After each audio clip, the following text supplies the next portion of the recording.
प्रिय भाई और बहनों, आज पास्का का तीसरा रविवार है। आज की पूजन विधि हम अपने जीवन में ईश्वर को कितना महत्व देते हैं उस पर विचार करने के लिए निमंत्रण देती है। ईश्वर अपनी आज्ञाओं द्वारा अपनी इच्छा को हमें बताया है। वह अपनी पहली 3 आज्ञाओं द्वारा चाहता है कि हम उसको जाने, माने, उसका आदर, सम्मान, आराधना, स्तुति करें और यह सब इस दुनिया के सभी चीजों से बढ़कर और पहले स्थान में हो। ऐसा क्यों? क्योंकि वही हमारे जीवन का मालिक और सब चीजों का स्रोत है। यह उनका हक और अधिकार है। वे आज इस पूजन विधि के माध्यम से हम प्रत्येक जन से पूछ रहे हैं, क्या तुम इस दुनिया के सब चीजों से बढ़कर मुझे पहला स्थान देते हो? अगर हम खुद पर गौर करें तो हम में से अधिकतर लोग इस दुनिया के तौर तरीके और चीजों की तुलना में ईश्वर को कम महत्व देते हैं। हमारे जीवन में पहले दुनियाई चीजें या नाते रिश्ते और बाद में ईश्वर आता है। ईश्वर की जो चाह और व्यवस्था है उसके ठीक उल्टा हमारी सोच और आचरण होती है। हम कई बार कम महत्वपूर्ण चीजों को अधिक महत्व देते हैं और ईश्वर जो सबसे महत्वपूर्ण है उसके लिए हम समय नहीं दे पाते तथा तरह तरह के बहाने बनाने लगते हैं।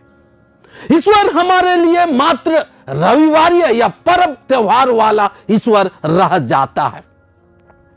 निराशा किसी भी व्यक्ति का सबसे बड़ा दुश्मन है।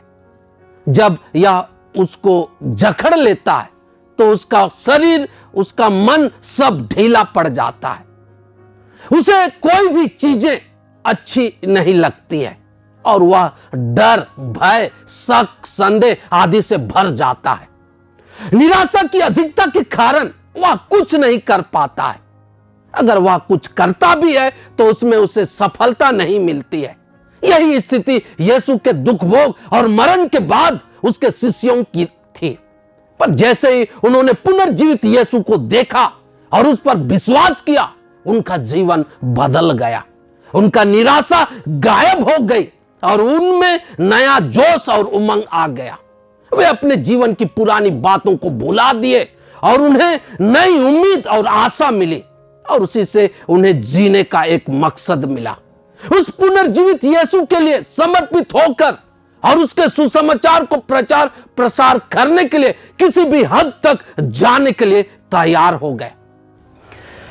उनका निराशा आशा में बदल गया और दुख, दर्द और अपमान आनंद और खुशी का स्रोत बन गया।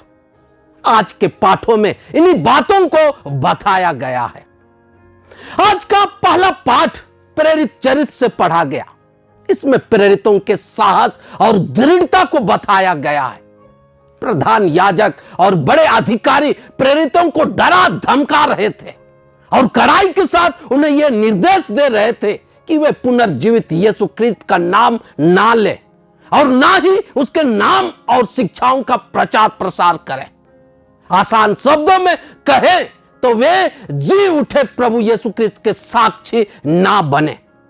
इसके जवाब में पेतरुस और अन्य प्रेरितों ने कहा, मनुष्यों की अपेक्षा ईश्वर की आज्ञा का पालन करना अधिक उचित है। इस कथन में कितनी बड़ी बात कही गई है। कौन बड़ा और अधिक महत्वपूर्ण है, मनुष्य या ईश्वर? किसका निर्देश का पालन हो, प्रधान याजक और अधिकारियों का या सर्वशक्तिमान ईश्वर का? कौन उनके जीवन का आधार हो, पुनर्जीवित यीशु ख्रिस्त या दुनियाई चीजें और उसके तौर तरीके? यहां पेतरुस और अन्य प्रेरितों के लिए ईश्वर बड़ा और अधिक महत्वपूर्ण था। उनके लिए ईश्वर की आज्ञा का पालन सर्वोपरि था। उनकी प्राथमिकता ईश्वर थी। वे किसी दुनियाई शक्ति से डरे नहीं। वे पुनर्जीवित यीशु ख्रिस्त के अनुभव से भरकर उसके लिए जीने मरने को तैयार हो गए। क्या उनका मनोभाव हमारे लिए कुछ संदेश देता है? हमें भी प्रभु वचनों के द्वारा उसी ईश्वर का संदेश मिलता है। पवित्र यूखरिस्त में हम उसी पुनर्जीवित यीशु ख्रिस्त को ग्रहण करते हैं। पर क्या ईश्वर हमारे जीवन का आधार होता है? क्या ईश्वर और उसके मूल्य हमारे जीवन में महत्व रखते हैं?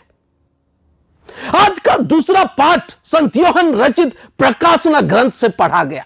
इसमें मानव मुक्ति के लिए स्वेच्छा से निर्दोष मेमने के रूप में बलि होकर पुनर्जीवित यीशु ख्रिस्त को मिली सम्मान और महिमा को बताई गई है। इस पाठ का संदर्भ संत यूहन्ना को दिव्य दर्शन मिला है। इसमें उन्होंने देखा कि पुनर्जीवित यीशु पिता ईश्वर के दाहिने पूरी सामर्थ्य, वैभव, प्रज्ञा, शक्ति, सम्मान और महिमा के साथ विराजमान हैं और समस्त सृष्टि के जीव उनकी स्तुति गान कर रहे हैं। यह पाठ हमें पुनर्जीवित यीशु ख्रिस्त को मिलने वाली महिमा से अवगत कराती और यही संदेश देती है कि अगर हम सच्चे ईश्वर को जानते, मानते और उसको अपने जीवन की हर परिस्थिति में महत्व और प्रथम स्थान देते हैं तो वह हमें कभी निराश नहीं होने देंगे। वे सत्य प्रतिज्ञ हैं। वे हमें भी सांसारिक जीवन की समाप्ति के बाद सदा बनी रहने वाली महिमा प्रदान करेंगे। लेकिन क्या हम इस प्रज्ञा भरी बात पर विश्वास कर उस आधार पर अपना जीवन जीते हैं? हम इस सच्चाई को भी जान लें कि दुनिया और दुनियाई चीजों में इतना दम नहीं है कि वह हमें अनंत महिमा दिला सके। दुनिया की महिमा अल्पकालिक है और वह इस दुनिया तक ही सीमित है। अतः हम निर्णय ले क्या चाहते हैं, इस दुनिया की महिमा या सदा बनी रहने वाली स्वर्गिक महिमा। आज का सुसमाचार संत यूहन्ना के सुसमाचार से पढ़ा गया। इसमें यीशु के मृतकों में से जी उठने के बाद तीसरी बार अपने शिष्यों को दर्शन देने की बात को बताई गई है। यीशु की दर्दनाक मौत पेतरुस और उनके साथियों को यीशु के उद्धारक होने की आशाओं और सपनों को चकनाचूर कर दिया था। वे हताश और निराश होकर अपने मछली मारने के पुराने व्यवसाय में वापस होने लगे थे।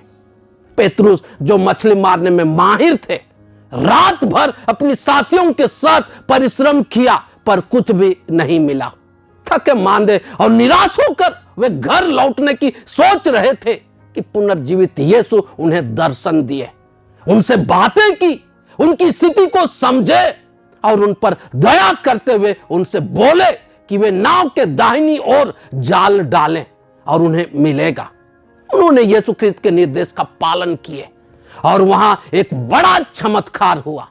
153 बड़ी बड़ी मछलियां फंसी और जाल भी नहीं फटी।